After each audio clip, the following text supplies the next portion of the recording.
Hello நண்பர்களே, அனைவருக்கும் அழகான வணக்கம். வாழ்க்கையில எல்லா நேரமும் எல்லாராலும் விரும்பப்படுற நபரா யாராலையுமே இருக்க முடியாதுங்க. ஏன் கடவுளையே எடுத்துக்கோங்களேன், கடவுளை விரும்பாத மனுஷன் யாருமே இருக்க மாட்டாங்க. மேக்சிமம் பீப்புள் கடவுளை விரும்புறவங்களா தான் இருப்பாங்க. ஆனா கூட தன்னோட ஏதோ ஒரு இக்கட்டான சவாலான நேரங்கள்ல கடவுளையே நம்ம கரிச்சு கொட்டுறது இல்லையா? நீ எல்லாம் ஒரு கடவுளா, எனக்கு என்னத்தை நீ செஞ்சுட்டேன்னு அவரையே பார்த்து நம்ம கேட்கறது இல்லையா? படைச்சவனுக்கு தெரியாதா எப்ப கொடுக்கணும்னு?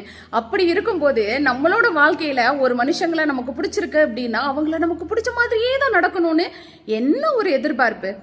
அப்படி யாராலையாவது இல்ல நீங்க நடந்துக்க முடியுமா? ஒருத்தங்களுக்கு பிடிக்கிற மாதிரியே நீங்க நடந்துகிட்டு இருந்தா நீங்க உங்களோட சுயத்தை இழந்துருவீங்க. நீங்க யாருன்றத அப்புறம் பூத கண்ணாடி வச்சு தேட வேண்டிய சூழ்நிலை வந்துடும்.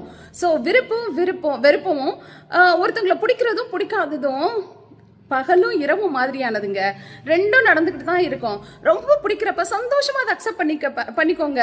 ஒருத்தங்களை எப்போ பிடிக்காம போதோ அப்போ எதனால பிடிக்கலன்றது கொஞ்சம் யோசித்து பாருங்களேன். ஒன்று நமக்கு அது பிடிக்கல அதனால பிடிக்காம இருக்கலாம், இல்லைன்னா அவங்களுக்கு நம்மளை பிடிக்கல விலகணும்னு நினைக்காங்க அதனால அப்படி நடந்துக்கிறாங்கன்னு இருக்கலாம். இல்லை எதா இருந்தாலும் அதை எப்படி தீர்க்கணும் அப்படின்னு நீங்க நினைச்சு பார்த்தீங்கன்னா மட்டும்தான் சந்தோஷமா இருக்க முடியும்.